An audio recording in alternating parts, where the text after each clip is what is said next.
My name is Wendy Welch. I own a bookstore, and every once in a while I get a funny notion to write a book. I did a book called Fall or Fly, the strangely hopeful story of foster care and adoption in Appalachia. I'm Jules Alvarado, and I'm trained as a trauma therapist. I'm a foster mom, an adoptive mom, mother of 4 biological kids. My name is Ken, and I'm the pastor of the Norton United Methodist Church in Virginia. I work in behavioral health field and in the foster care adoption field. I'm Gabe, and I was 2 when I was taken into foster care. Laura and Jimmy are my guardians. I heard stories that when I first went to them, I was scared of Laurel. Eventually, I'd get closer to her, and I would consider her like a second mom to me. 40 years or so ago, we saw families who were financially unable to care for a child, and that may have been the primary reason for placement in a foster care setting. It used to be in the 80s and early 90s that children were turned in for social care by their teachers. They saw bruises, they saw neglect, they saw trouble, and they could see it in the kids. And at this point, what we're seeing the primary issue is particularly opioid substance abuse. Now it's police who are doing drug raids, and they call social workers to ride with them, or they get in the middle of a drug-induced situation and they find out that there's a kid in danger and they call the social workers. We were seeing an opioid epidemic in our own area maybe 10 years before it was recognized as an issue on the national scene. I heard a brilliant discussion of this at the Appalachian Regional Commission meeting in Pittsburgh, where one of the commissioners said, Appalachia is the canary down the mine shaft. What happens to the rest of America happens to us first. The year that the opioid crisis began to impact foster care in our region would clearly have been around 1990 to 1995. By the time people see what the foster care opioid-driven crisis is doing, it's going to be because they're in it. Not because they saw an example in Appalachia. I believe we need to take this system and just turn it upside down. I believe it's an antiquated system not based on current understanding, either scientific or spiritual. Go and talk to some psychologists. We're in more trouble than we know. I think there's a beautiful intersection between science and spirit in the true healing of trauma, and I think we're missing that. And so we need more and more and more parents to fill this need that's getting bigger and bigger and bigger because of the way we're responding to the need. If every child who needed a foster parent got one, you would have about 1 in every 100 American families fostering. And there's nothing like that right now. Our current system of foster care and adoption is built around fear. I believe we're afraid to tell potential parents about attachment struggles. We're afraid to educate potential parents about complex trauma. We're afraid to talk with parents about complex grief that these children are living in. And so they also come in with this same expectation that almost I'm owed something. If I become your adoptive mom or your foster mom, you owe me. You should respect me. You should love me. You should be grateful for me. And when you're not, but I expect you should be, dissolution starts to happen in the relationship. And then behaviors get escalated in the relationship. And then you can no longer live with me.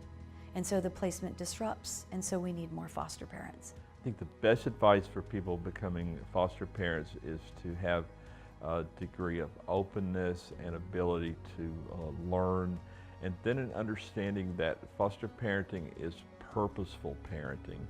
It's therapeutic, it's helpful, and it's healing, and so it involves a different set of parenting skills that often are not natural. Parenting children from non-traditional backgrounds really requires non-traditional parenting. My adopted son has been the biggest challenge and the biggest love, both at the same time. Max was 15 when he came to us. He was really my first lesson in kids know how to leave, but kids don't know how to stay. And it's my job to help kids learn how to stay. But I can't teach a kid how to stay if I don't stay. Hi, my name is Zach. I'm 21 years old, and I was put into foster care when I was 11 or 12, and I was adopted when I was 15.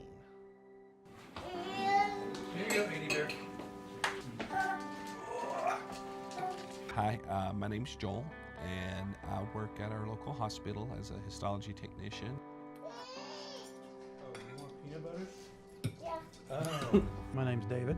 I work in IT over at the local university here. And Dave and I have been together for going on 13 years, I believe. Is that right? Mm-hmm. So we have adopted 5 kids through foster care. The reason I was removed from home is because my biological mother and biological brother both suffered from severe addiction. She tried to commit suicide by overdosing, and she was taken to the hospital, got her stomach pumped, and then the next day I was put into foster care. My name is Malin. I'm 16 years old, and I was adopted from China when I was 2 years old. My parents say that I had sort of dreams or nightmares when I first came here, but I think all of that was sort of erased from my mind.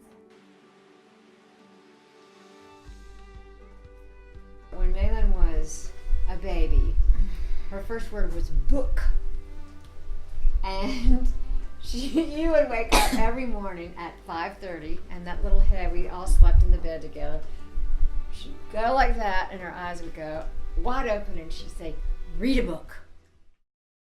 My name is Liz, and I'm retired. I've been on the faculty of a music department for about 20 years and retired 2 years ago. We became a family when Malin was 2, and that was in August of 2003. It was maybe first or second grade. I was pretty proud of my adoption for a while. I think I was proud of my adoption because I think other people wanted, it's going to sound a little strange, but other people wanted me to be proud about it, I think, because they didn't want me to feel bad about it. It was in December of 2001, and a friend of mine had just adopted a child, and I thought, how brave and what a great thing to do to make a family this way. My husband and I were concerned with how many people live in this world at this time, so it was sort of a big foundation in how we were thinking about families. And anyway, I had a dream, and in this dream, a child came to me and said, "Are you my mother?" I said, "Yes." And I woke up, and it was real clear that's what I, as a woman, wanted to do, and I knew it was the right time. My name is Grace. I am retired, and I was 20 years old when I gave my child up for adoption. I was born and raised in a small town in Southwest Virginia. This was a town where everybody knew everybody else's business. And in 1967, which is when he was born, it was a disgrace for a girl to have a child out of wedlock. My name is Jaden, and I am 14, and I was adopted when I was 2 days old. I was given up for adoption because my mom, she had a baby when she was really young, and she just couldn't take care of me. It was too hard for her, which I understand, and she decided to let another family take care of me, and that's where I am now.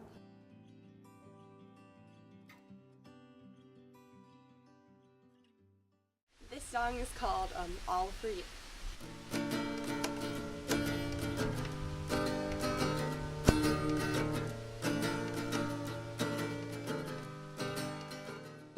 My name is Alicia, and I am a sign language interpreter, and I also teach sign language at a university.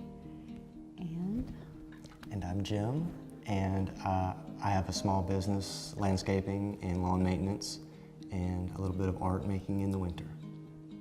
We adopted Jaden when she was 2 days old, but we did know her in utero. We met her mom and her birth mom's parents when she was in the womb. We all met and instantly liked each other.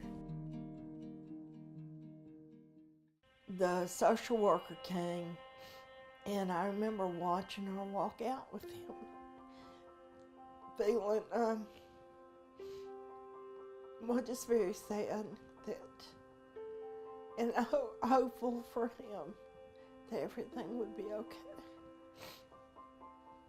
We have encountered experiences where people have come forth and told an adoption story with a great deal of emotion, and it was a very healing and a very positive experience for them to be able to share something that they had held inside for a long time. Stories that don't get told go septic. The first time you tell your story, there's such a release and surrender to that. Zach was ready for love. He needed to be loved, and he was ready to assimilate into a family. When I felt love, the very first time, I was sitting with Dave on the couch at our old house. He and I were just talking. We were talking about like what my life was like before I came to live with them, and I remember just like leaning on his shoulder and just like talking to him, and him like had his arm around me, and it was just super like, I could feel like the love just like coming in. I remember Joel and I would, we lived on a golf course at the time, so we would like walk on the golf course in the evening, and we would bounce a ball back and forth, and we would just talk. And that's like the first time I remember like feeling like unconditional love.